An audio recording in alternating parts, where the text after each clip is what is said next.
everyone, welcome back to Sunny Life channel. Thank you so much guys for tuning in. I'm here to update you of what is going to happen on Imbewu, the city from the 6th to the 10th of July 2020. On Monday, Shreya's aunt Joydi arrives. She insinuates that Nirupa is responsible for Pranav's disappearance. Phakade searches the house for Mazulu's bra. Thokozile continues with her mind games as she persuades Kamadotsa to let her speak to Phakade on her behalf.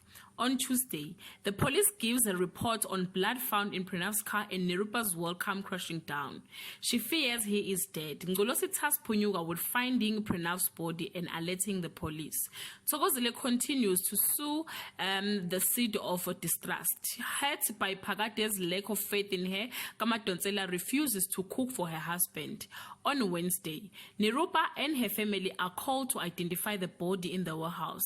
They also discover that he might have committed suicide. The Rampasad family and the Bengus grieve the death of Pranav. Nkululeko offers to defend Ngolosi no matter what. Nomusa settled into her new home. On Thursday, Ngolosi can openly mourn for Pranav now that his body has been found. Shreya and Ngolosi are at the loggerhead as Shreya is determined to prove that Pranav's death was not a suicide. Things continue to be a bit rocky between Kamadotsa and Phakade.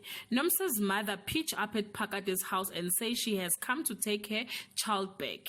On Friday, the Bengu family meeting almost became a warfare between Mazulu and Kamadotsa. Will they come to a resolution? Shreya hires a private investigator.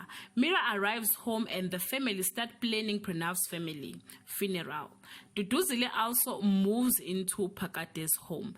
Guys, this is all I have for today. You can leave your comment below and share your thoughts. Till we meet again, I love you so much, guys. Bye.